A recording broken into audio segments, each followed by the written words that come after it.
Iranian surface-to-air missile. This new information reinforces the need for a thorough investigation. The Prime Minister delivering the stunning news this afternoon. Flight 752 was likely shot down. And tonight we have video that appears to show the moment a missile hit the plane.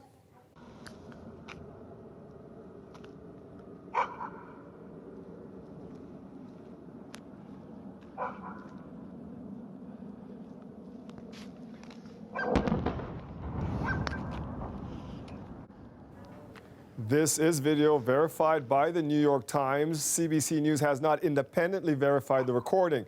In it, you can see a flash of light, and about 10 seconds later, you hear a boom. The Times says the jet did not immediately explode. Instead, it kept flying for several minutes on fire, trying to return to the Tehran airport before it eventually crashed. This video now part of growing evidence that it was an Iranian missile that brought it down. There were 176 people on board, 63 of them Canadian. Hannah Thibodeau has reaction to today's developments from Ottawa. After another day of calls with world leaders, allies, and intelligence officials, Prime Minister Justin Trudeau and his national security team addressed Canadians for the second time in 24 hours. The news will undoubtedly come as a further shock to the families who are already grieving in the face of this unspeakable tragedy. The evidence indicates that the plane was shot down by an Iranian surface-to-air missile. Trudeau says he has enough evidence of a missile attack, but not enough yet to say it was more than a mistake by Iran, or what role the tensions between the U.S. and Iran may have played in the tragedy. I think it is too soon to be drawing conclusions or assigning blame or responsibility in whatever proportions. Right now, our focus is on supporting the families that are grieving right across the country and providing what answers we can in a preliminary way. Getting answers for the families could prove difficult. Canada cut diplomatic ties with Iran in 2012, but Trudeau says Iran has indicated it would be willing to issue visas to consular officials who are on their way to Tehran to support the families. But so far, Iran is not granting Canada any access to the official investigation. The PM says he's been told the 2 black boxes that were recovered from the wreckage will remain in Iran, but Ukrainian investigators will have access. And Trudeau says that the Ukrainian president has assured him that Canada will have a role in the investigation. Hannah Thibodeau, CBC News, Ottawa.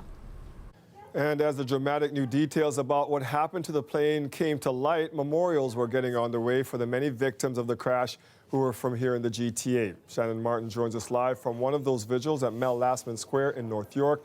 And Shannon, this is one of 2 events planned there.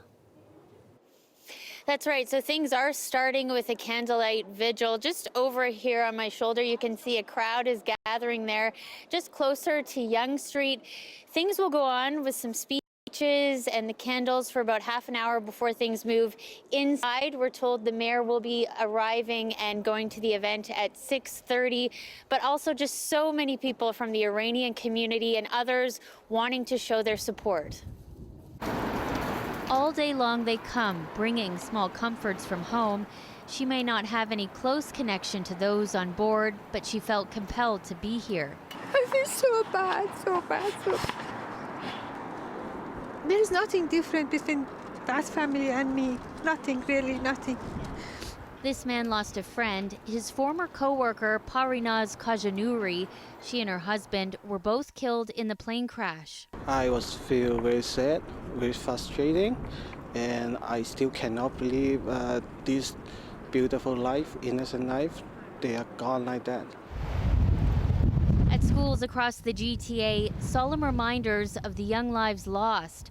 5 students in York Region will never return to their classrooms, including 9-year-old Rira Esma Leon, who died alongside her mom. It is very, very fresh.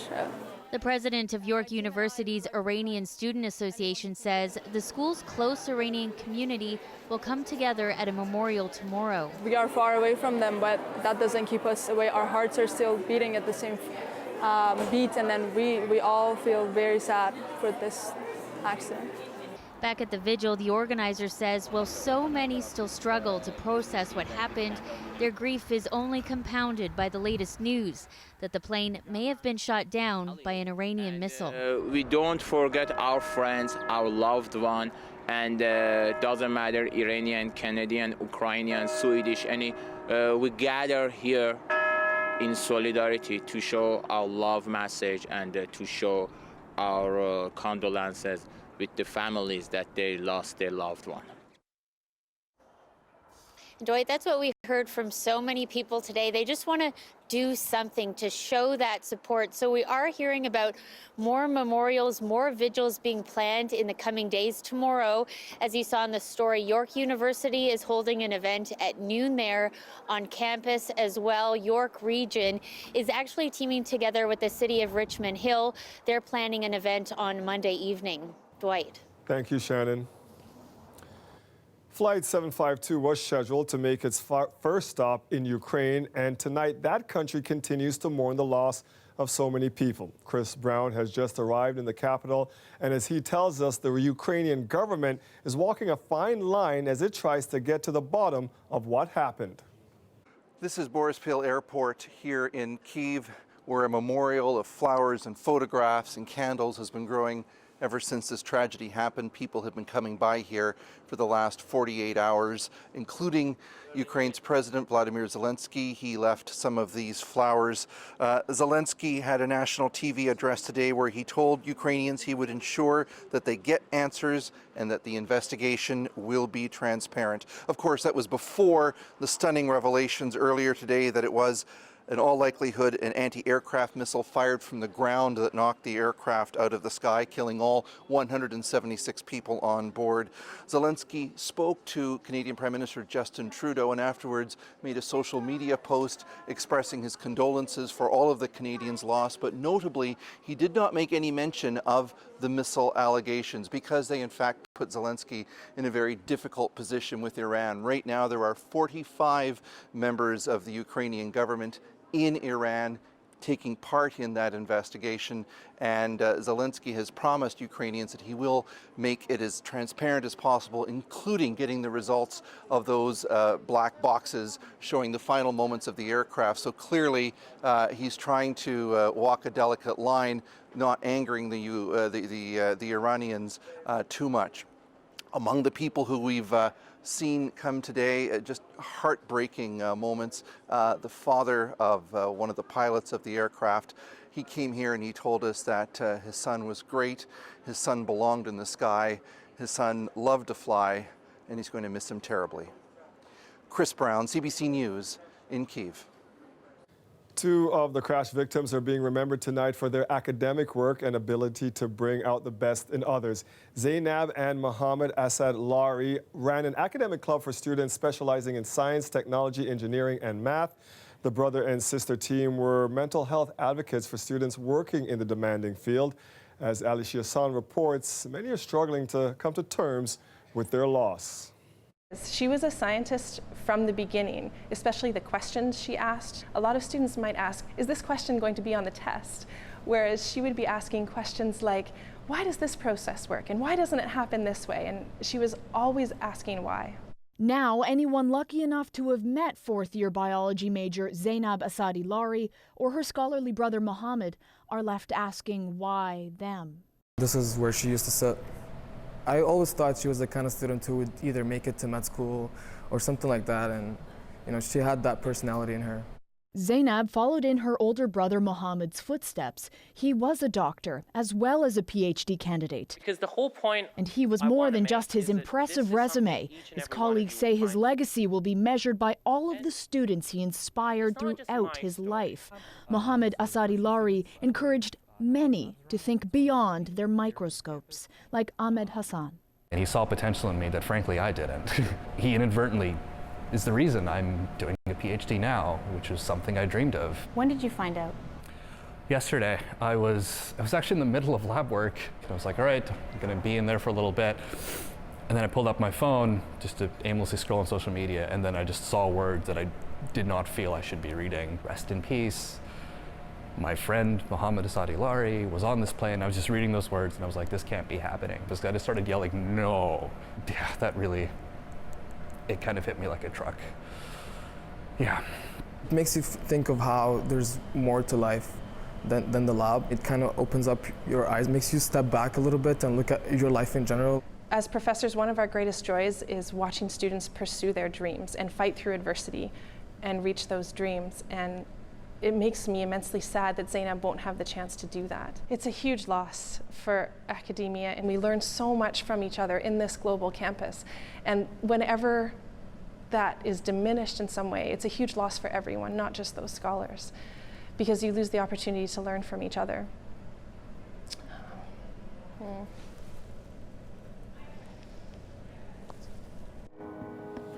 We have a full list of victims with tributes to each on our website. You can find it at cbc.ca/Toronto.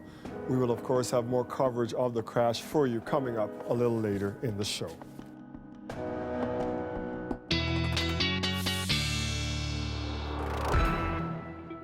We have a storm heading our way. Colette has been tracking it all week. She has the latest. That's right, Dwight. This is coming for the weekend, and it does look like a messy mix of conditions we'll be seeing. In the active weather, some of the worst of it is going to be, it looks like Saturday and Saturday night. So just kind of plan accordingly with that. Special weather statement for eastern and southern Ontario. Yes, it includes the GTA and the city of Toronto.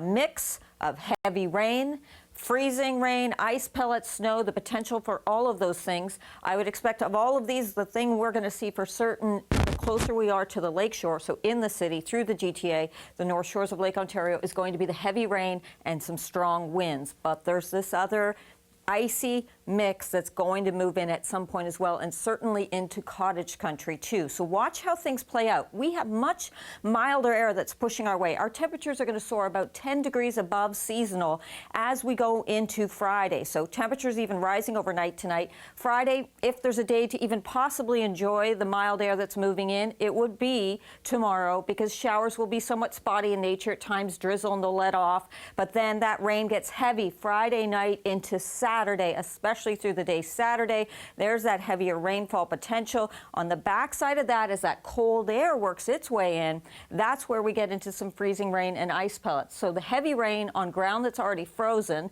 that's a concern for flooding. Also the ice, if there's a few hours or enough hours of it, it can build up, and then we get into that potential of seeing the winds bringing down some power lines or even some tree limbs that bring down power lines. So all of that potential as we go Saturday night into Sunday. In terms of the amount of rainfall, it's still a couple days out, but it is looking like we're in that range from 40 to southwestern Ontario. Dwight may be looking at 65 to 70 millimeters of rainfall.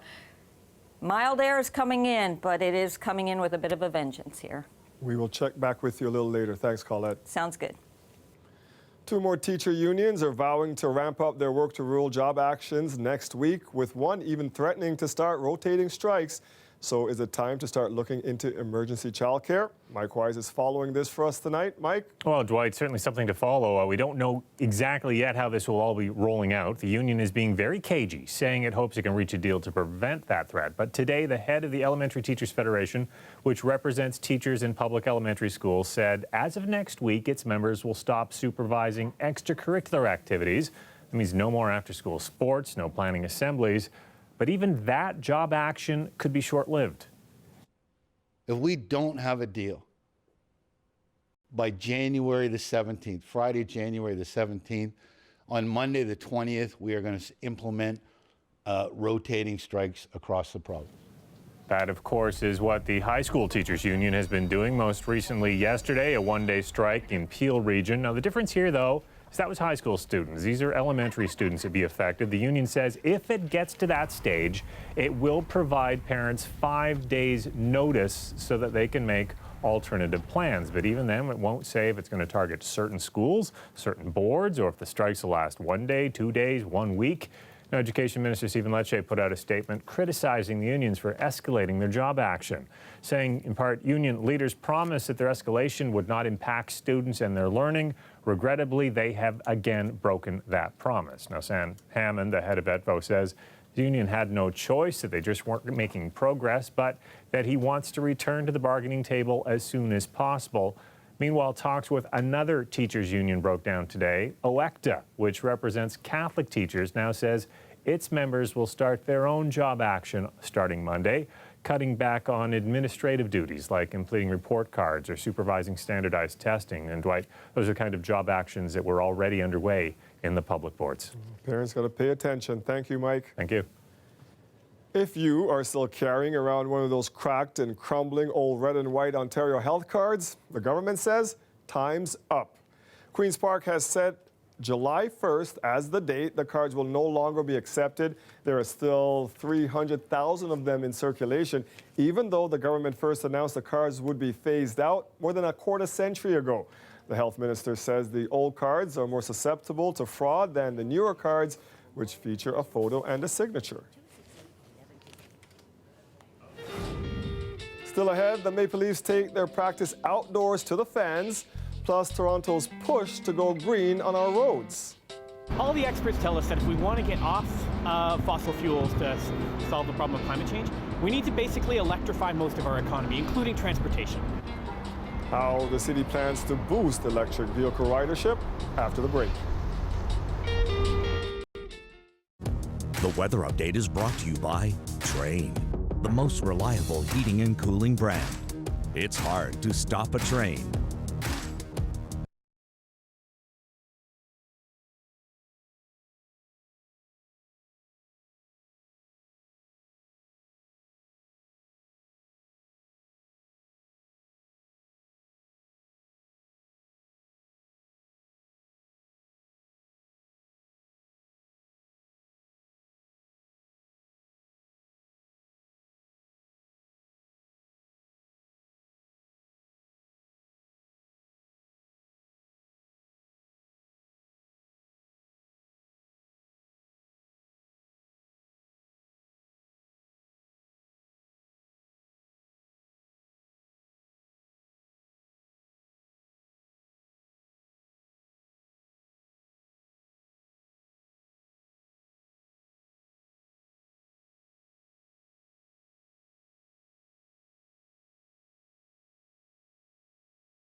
As Toronto braces for climate change, city officials are hoping to boost electric vehicle usage. Right now, more than 99% of cars in Toronto are gas guzzlers. And as City Hall reporter Lauren Pelly explains, it's going to take some bold moves to get those EV numbers up.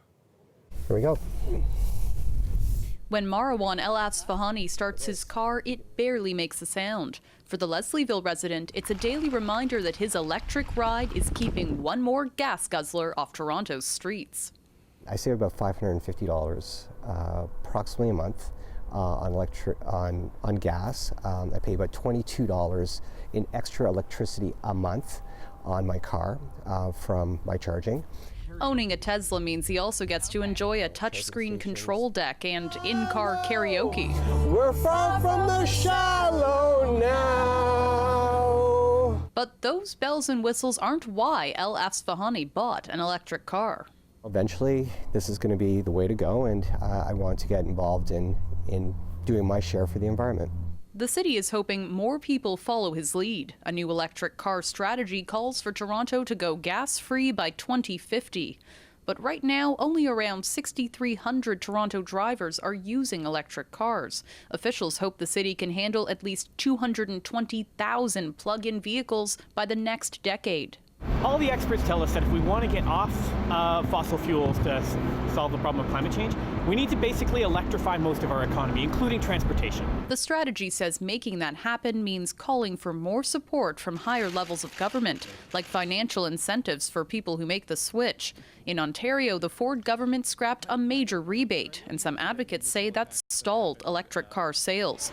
It also means changing the way Toronto was designed for decades. This is the type of infrastructure the city needs more of, these electric vehicle charging stations right out on the street. But this particular one outside City Hall was years in the making, and it's still not open yet. So we have to have available charging platforms. We have to have the hydro infrastructure to make sure it can deliver the electricity that we need. This councillor says getting it all built in a few decades isn't impossible. It's very ambitious, but if we fund it properly, the political will is there. El Asfahani hopes that means more people will experience an all-electric ride in the years to come. I feel that everybody should do their part in terms of the environment in whatever regards they can, whether it's taking transit, buying an electric car, walking. Lauren Pelly, CBC News, Toronto. A Brampton City Councillor said the signs were legal, and it turns out she was right. And now that we have a legal opinion that says the signs are legal, the residents are right, and the city's wrong for threatening to charge the residents. That's Brampton City Councilor Charmaine Williams talking about the slow down signs that many area residents have posted.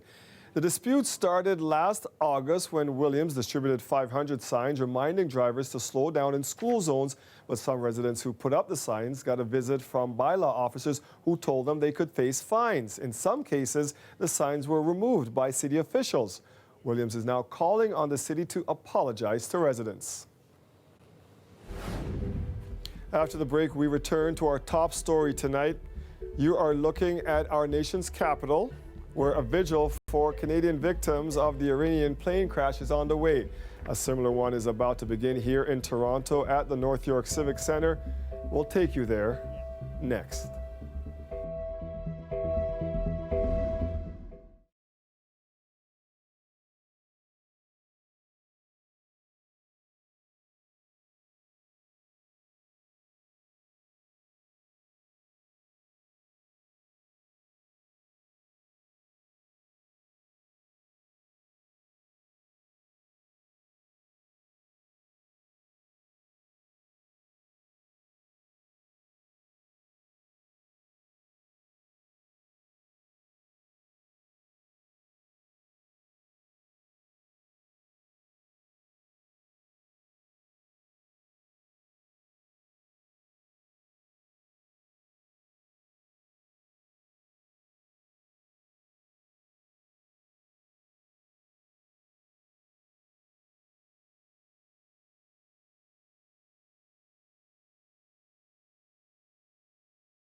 Prime Minister Trudeau spoke in Ottawa this afternoon, solemnly and carefully. He confirmed what many people have been speculating regarding the Ukrainian plane that crashed in Iran.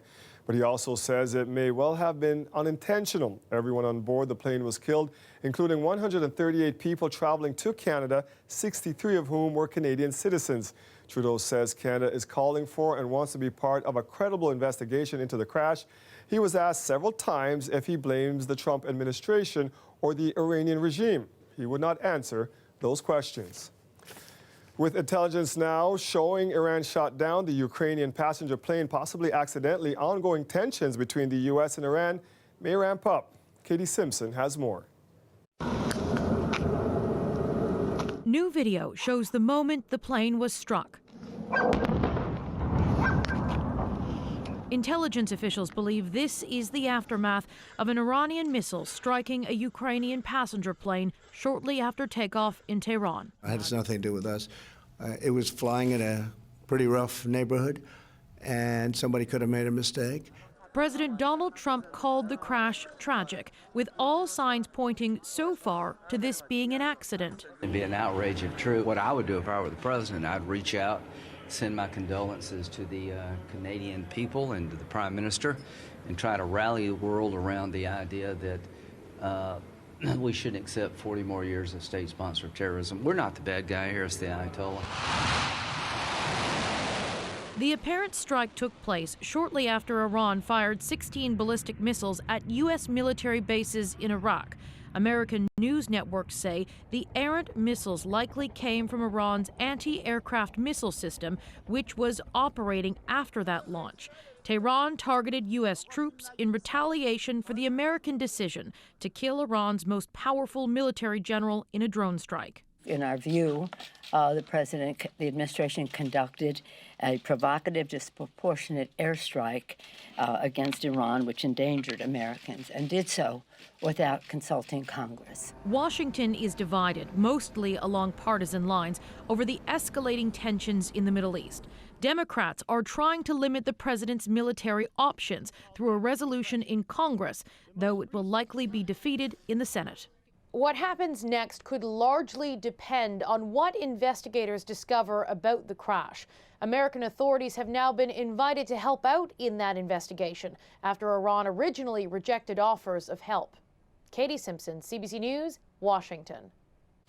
And an update for you now. The Democratic-controlled House of Representatives just passed that resolution limiting Donald Trump's ability to take any further military action against Iran. 3 Republicans and 1 independent also supported the measure, but as Katie mentioned, though, it will likely be defeated in the Republican-controlled Senate.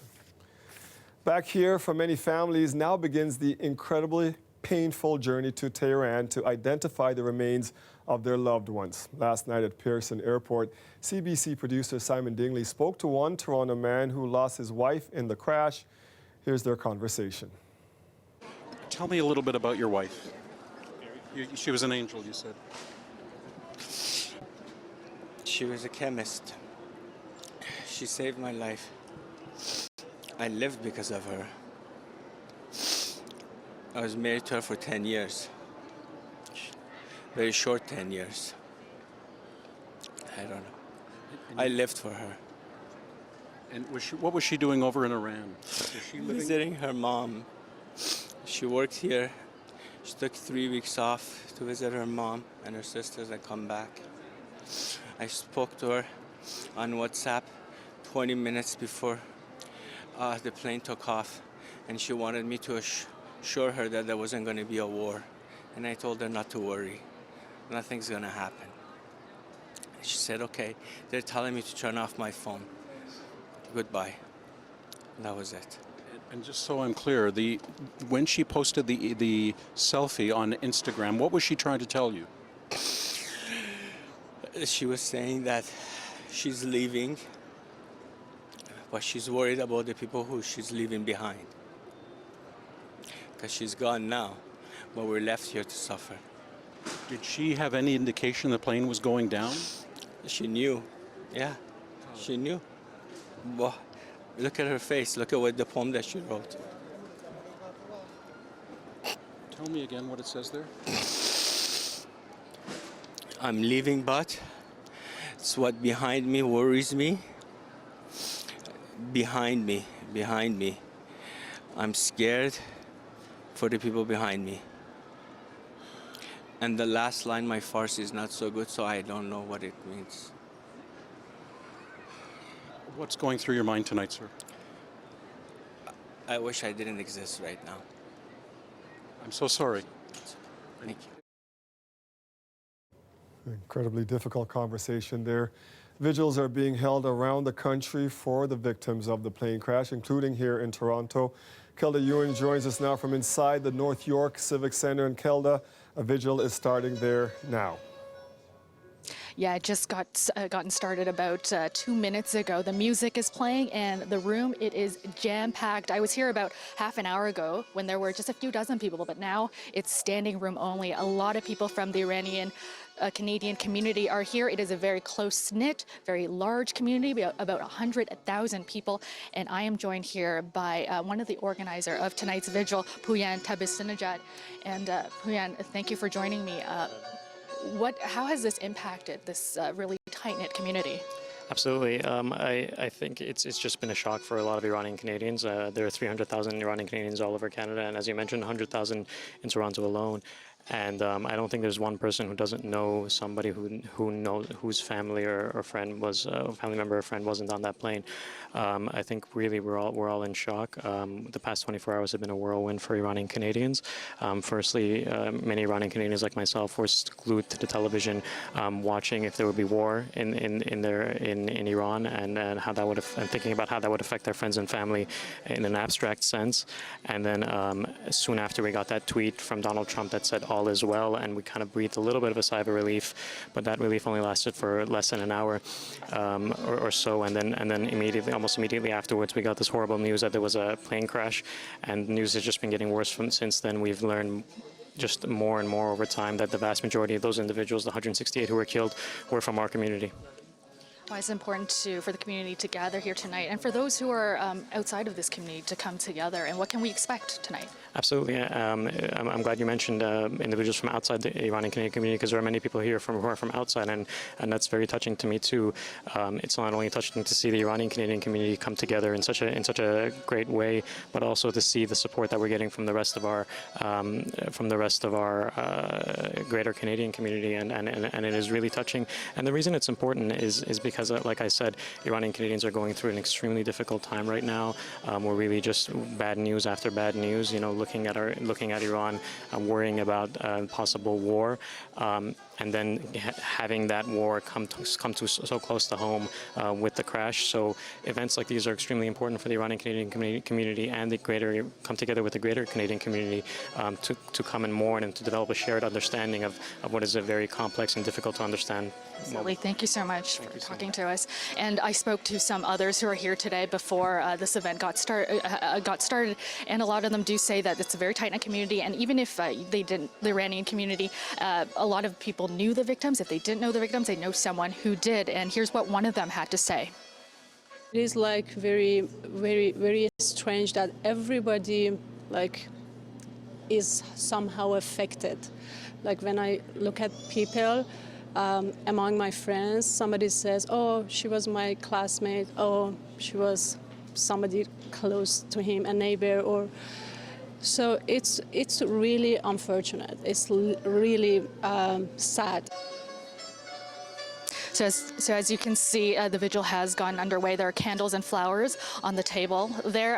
They will begin with a moment of silence after the music stops. There's also morning food, and again, a lot of people here today from the Iranian community as well as outside the community to mourn those lives that were lost. I'll send it back to you, Dwight. A lot of support up there tonight. Thank you, Kelda. Something victims' families are dealing with is how to bring their loved ones back to Canada. And the process can be frustrating. Lorena Redekop spoke with one Brampton man who went through something similar last year. So this is you here? Yeah, that's my whole family. It's been 10 months since Manand Vadia lost 6 members of his family in a plane crash. The Ethiopia Airlines flight was headed to Kenya. Hearing about the Iran crash brings it all back. First thing which came to my mind was, why did it happen again? Similar to families now, there was so much more than grief to deal with. Giving DNA samples, flying to Ethiopia, getting death certificates took months. So did getting remains of his family members. Here's his advice for others. The more impatient you are going to be, it's going to be harder for you. One member of parliament who was born in Iran himself is fielding lots of questions from people. We got a request for how can we help with the release of some of the dental record of an individual who had lost his life along with his wife and his daughter, but they wouldn't be able to identify the body without the dental record, and they were asking how we can go through the legal process, getting support from the government to get the dental record released. That's something Vadia can relate to. It was kind of a challenge because I didn't knew that who their dentist was. So in the whole neighborhood, what I did was that I actually Googled all the dentists near me. So in the Google, I at least found 40 to 50 different dentists. The Canadian Dental Association says if families don't have access to dental records, they can work with police, such as the RCMP or provincial police. But in Vadia's case, many processes required a death certificate, which he couldn't get without remains. He says Global Affairs Canada was invaluable when he did get remains to take to India. This time, there's the added problem of no diplomatic ties between Canada and Iran, though some European countries are helping out. Our Minister of Foreign Affairs will be having a direct conversation with the Iranian Minister of Foreign Affairs to be able to facilitate getting the answers that the Canadians so richly deserve. Something that will make a difficult time a little easier. Lorenda Redekop, CBC News, Brampton. Poetry has a rich history in Iran, and it's a big part of this Toronto woman's life. Bahar Almazi is an engineer by trade, but she's written 4 poetry books, one of which was published here in Canada. This past weekend, she wrote a poem about the tensions going on between the U.S. and her home country. Here she is sharing it on Metro Morning. This is about 2 countries that are building up an image in the minds of people that are following them. On the one side, the Iranian regime is building up someone like Soleimani as a hero that is just a savior of the people, and then the other side is the United States that's painting him as a war criminal. But regardless, they're just painting a picture to justify the atrocities they are causing. So let's hear your poem. Okay. Tell them to write a brand new prophecy for their mission in the name of God, long enough to roll with the scrolls of names of aimless patrons following their cause. Tell them to pour in piles and piles of dirt around their shaky shrines and tired temples. Tell them to bless the needless deaths with sacred stories and narrations. Tell them to hold a vigil for all the broken lines of communication. Tell them to say a prayer for the death of information, loud and clear.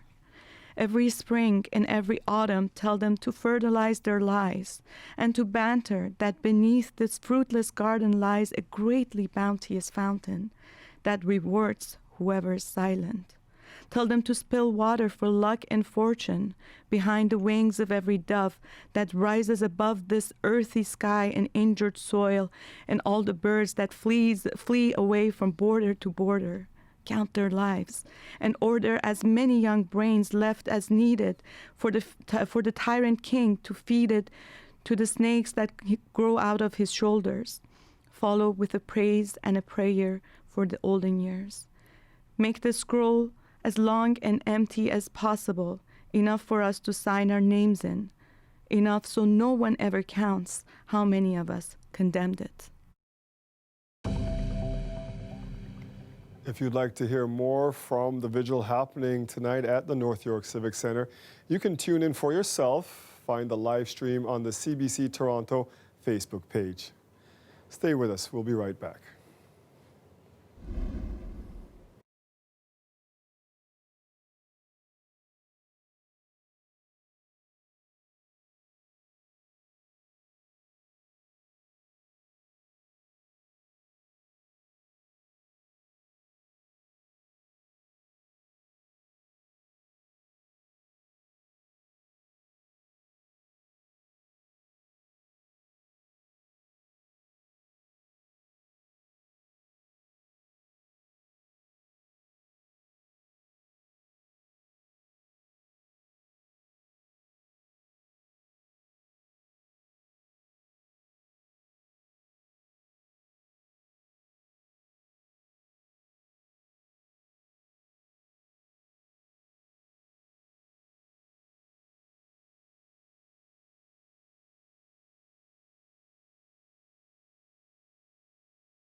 Down here, skipping school and watching his favorite players play some hockey. You've never been able to meet any of the players. Hoping to change that today. Our Leafs practicing in the good old and cold outdoors. Fans braved some frigid temperatures to watch the Buds on ice outside City Hall. And they brought some surprise guests with them. More on that after a look at your forecast.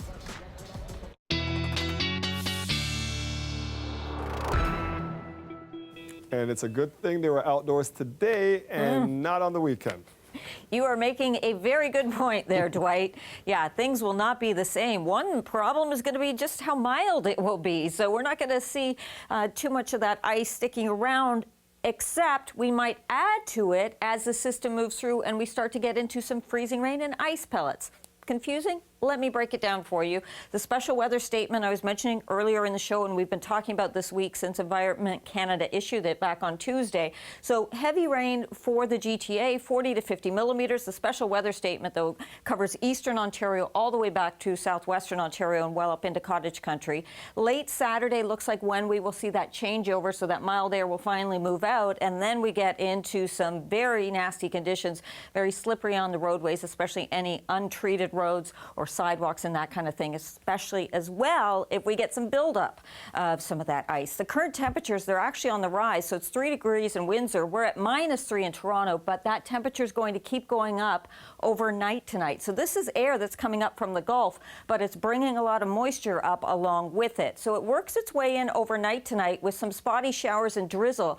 And it will be mild tomorrow, and if there's a day to try and enjoy that, well, it won't be as wet tomorrow as it will be Friday night and Saturday. That is when the heavier rain is going to push in. It will be much more consistent, and then cold air comes in late Saturday. As it does, we'll see some of the freezing rain, some of those ice pellets making their way down from cottage country towards the city. I would think around the 407 or 401 may be the cutoff, and that it doesn't make it all the way to the lakeshore. But this is something we'll be continuing to tweak as we get closer to it, and I get a little more data coming in for me to analyze here.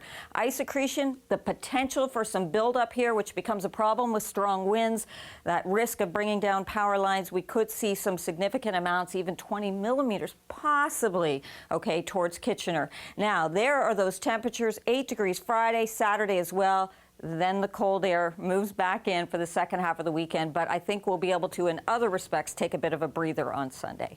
We're going to need one after that. Thank you, Colette. You're welcome. It was a rare treat for Leaf fans today. The team held a practice that was open to the fans and in the open air. Leaf skated on the outdoor rink at Nathan Phillips Square this afternoon while thousands of fans watched. Our Greg Ross was also there. The passes were crisp, and so was the winter air. But a little cold weather wasn't going to keep these fans from seeing their favorite Leafs up close and in person, like this little boy, who before today had only seen them on TV. So what is it like seeing them in person? It's really cool to see them play like this close, so I can see how their skills. It's his birthday tomorrow, so we're down here skipping school and watching his favorite players play some hockey. It was rare access for hardcore Leaf fans. In fact, this man got a little more than he had bargained for. The puck came over the boards there and knocked me right there. But he wore the bump on his head like a badge of honor after realizing who gave it to him. I was told by one of the officers there that it was Austin Matthews that shot it, so. He got to keep the puck and managed to get former Leaf Curtis Joseph to autograph this tattoo on his arm. Would you get Austin Matthews to autograph the lump on your face? No. This little girl did want an autograph from Matthews on her jersey. You've never been able to meet any of the players? No. Hoping to change that today? Yes. It wasn't just the fans who seemed to enjoy this break from the norm. It comes at a time when a lot has been going well for the Leafs. Here's Mitch Marner, spins and deals, Matthews again scores! But also on the heels of a second straight loss. It's a different feel. The puck feels different, sounds different, the skates sound different. You know, we're grateful for how many fans come to these events and how many fans we get to interact with. It was difficult to find anyone who wasn't enjoying themselves, but we did find one person. Do you like doing stuff like this when you play? No, I was a goalie, so this cold, the puck actually freezes and it really hurts. Look at him, he's still cold today. I mean, he's cold now. Yeah, no, these are more fun days for us forwards. Greg Ross, CBC News, Toronto. After the break, the fallout for what's becoming a royal-sized falling out in Britain. No, not Brexit. This is Megxit. Harry and Meghan are not courting popularity. Harry is haunted by what happened to his mother. He also is clearly, as she is, deeply unhappy with a royal role. The decision by Prince Harry and Meghan Markle to step away from senior royal duties has sent a shockwave through the kingdom. We'll take you to London for the latest next.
Royal watchers say Buckingham Palace is scrambling today to deal with the fallout from Prince Harry and Meghan Markle's bombshell announcement.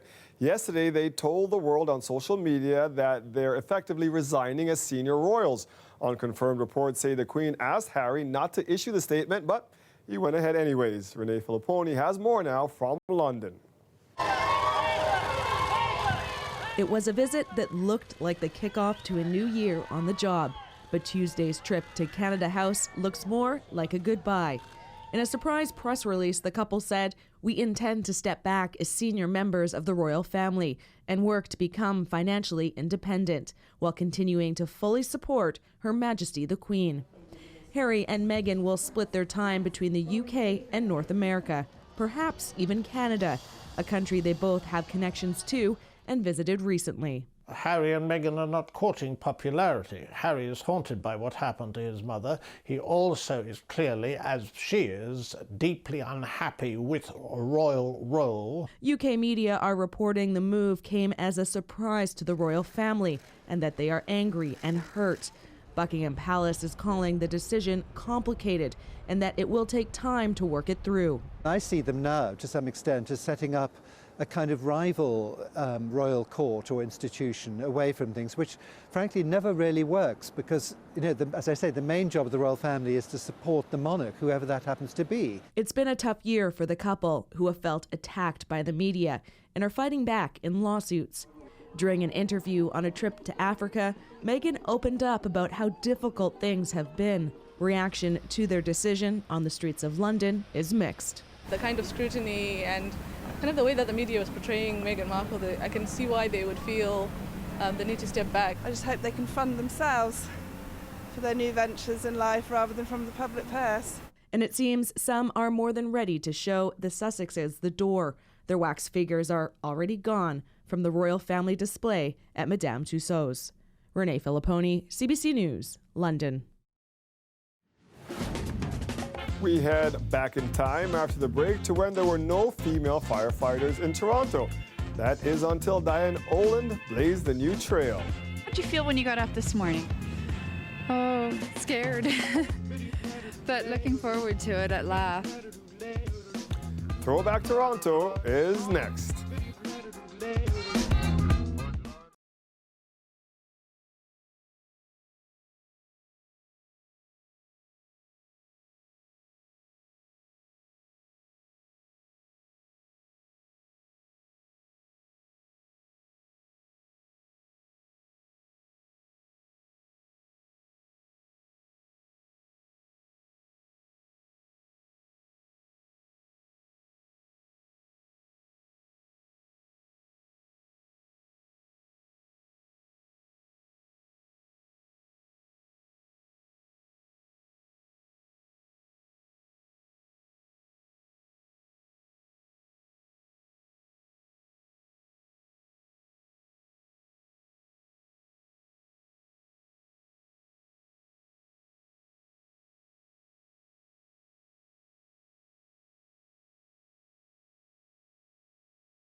This week in 1986, an Ajax woman gave a new meaning to the term trailblazer. That's because Diane Oland became the first female firefighting trainee in Toronto.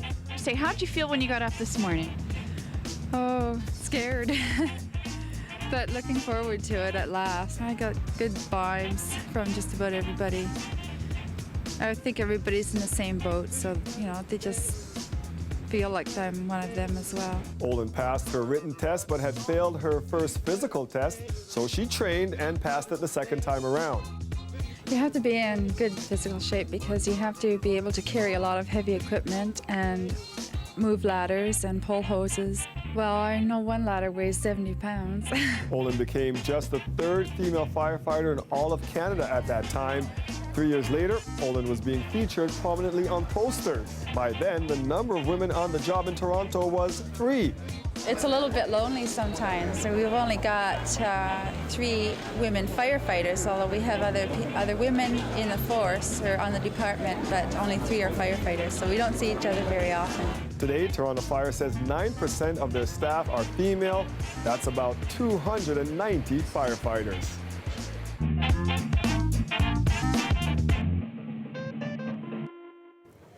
So this weekend, you've been looking at all the data, analyzing it for us, and trying to time it out. Yeah, for sure. And it does look like kind of the worst day we're going to be seeing is going to be on Saturday in terms of the heaviest rain, Dwight, strongest winds, and that risk of seeing some ice, accumulating ice potentially. So tomorrow's just kind of the leading edge of this storm coming in. And as it does, it's going to be pushing the temperature up 4 degrees overnight tonight with that cloud cover and some light spotty drizzle, and then showers kind of off and on through the day, and we'll look for a high of 8 degrees Friday. I mean, could we see it freezing on the trees, everything? There is that risk, especially the further you get away from the shore of Lake Ontario. The further north you go, the better chance we could be seeing, I know it's not a good chance, but the better chance of that occurring. Yes, that's right. All right, we'll be watching it. That's our show for tonight. Thank you for joining us. We'll continue to bring you the latest on the Iran plane crash on all of our platforms throughout the evening, including how Toronto is mourning the victims. This is a vigil. It's happening right now at the North York Civic Center. Other vigils are planned for this evening and tomorrow. Mike Wise has your next local newscast tonight at 11, right after the National. Thanks for joining us. Good night.